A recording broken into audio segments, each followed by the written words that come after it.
Hey, it's Amy with the Farmish Kind of Life. What are we making today in the kitchen? Well, we're having hamburgers for supper tonight, so we need hamburger buns. I'm going to show you how to make homemade hamburger buns from scratch.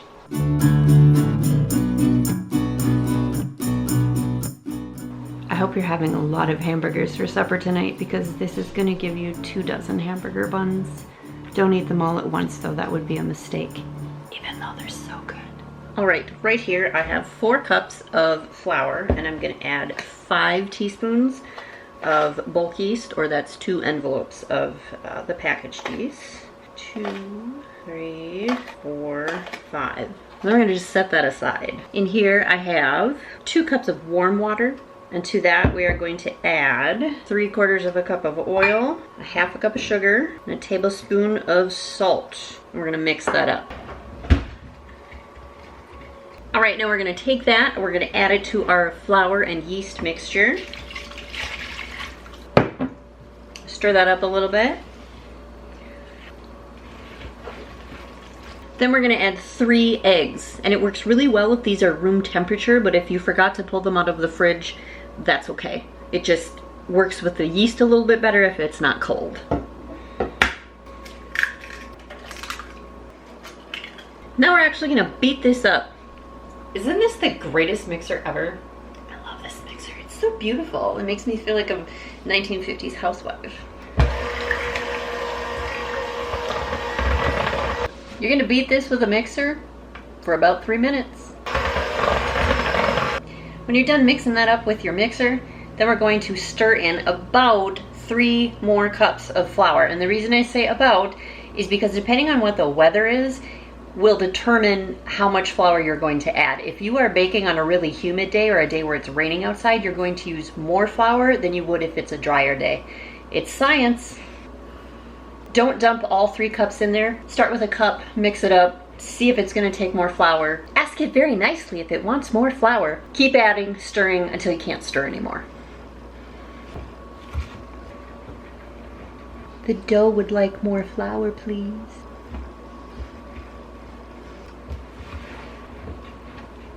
Third cup of flour going in. I'm not gonna pour it all in because I can tell the dough is getting close.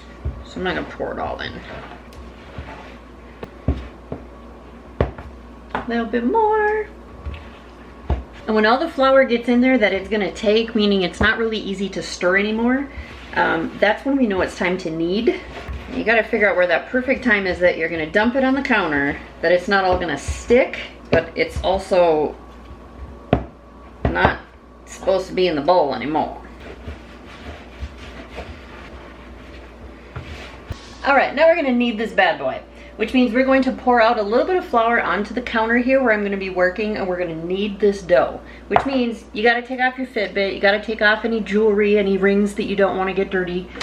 And then we're going to pour this bread dough out onto the floured surface, and we're going to start working it with our hands. Remember, when you're kneading, you should use the heel of your hands and not the tips of your fingers, because if your dough is really sticky, you're going to have dough everywhere on your fingers, and then you're going to be crabby, and this is supposed to be a good thing. I'm going to sprinkle a little bit on top of there, and I'm going to start kneading.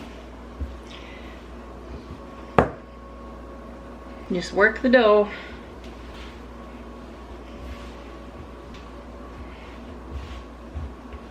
And when it's sticky, add a little bit more flour. Not a lot of flour, just a little. This takes a while.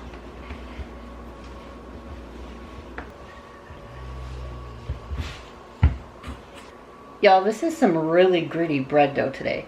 We got a lot of rain and snow on the farm yesterday, so this makes total sense that it's taking so much flour, but just be aware. Sometimes it's going to take a lot of flour, sometimes it's not going to take as much. It's a science thing. Alright y'all, now we're going to put this hamburger bun dough into this bowl that is greased, and we're going to let it rise. Just a tip, if you've got a chilly house like I do, what you can do to raise your bread is you can turn your oven on to 170 degrees and then just let it preheat. When it gets to 170 degrees, turn it off and it'll trap that warm air in the oven. And then when you want to raise your bread, you can just pop your bread in there to raise. Keeps it a little bit warm, not as chilly as putting it on the counter. So that's the trick that I use for living in a house that's usually about 64 degrees in the winter. right, it's been an hour. The dough has risen in the oven, and now it's time for us to shape these into buns. Excuse me. Beep, beep. You guys gotta go. So we need to punch this dough down. And then what we're gonna do is take this dough and divide it into 3 portions.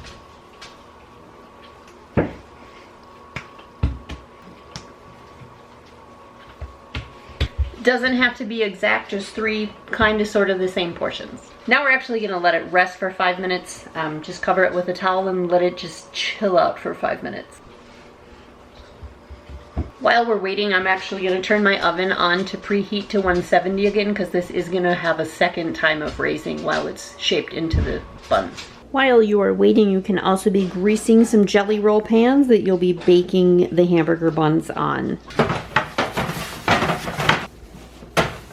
All right, so now we have 3 sections of dough. We are going to divide each of these sections of dough into 8 balls, because 3 sections of dough times 8 balls gives you 24 buns. So that's what we're going to do. So if we take 1 section of dough, we're gonna cut it in half. We're gonna cut each half in half. And then we're gonna cut each half in half. That will give us 8. And right now I'm just ripping them into sections. I'm not shaping the bun, obviously.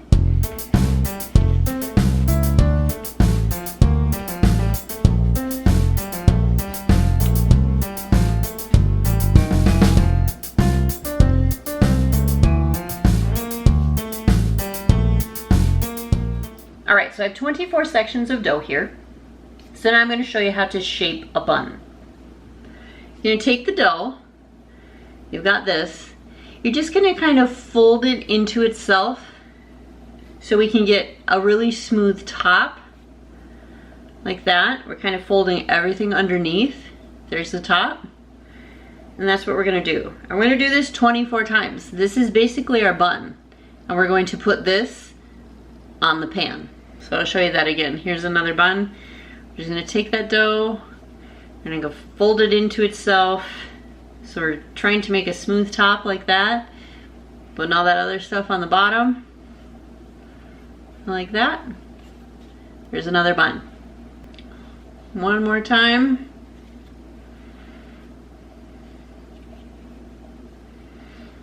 Another bun. Put it on the pan.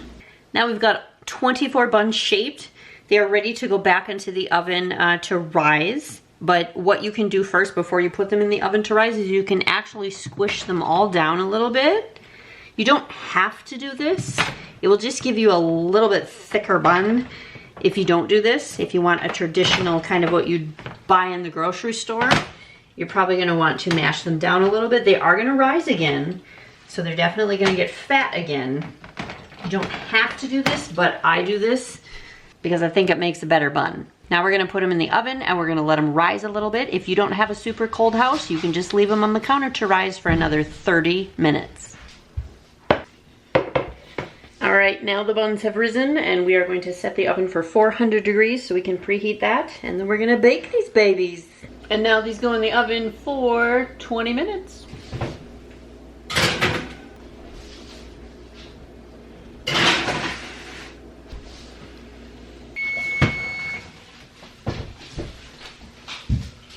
Look at that. Woohoo! Now we're gonna let these sit for a bit, then we're gonna put them on cooling racks, and then we're gonna have hamburgers.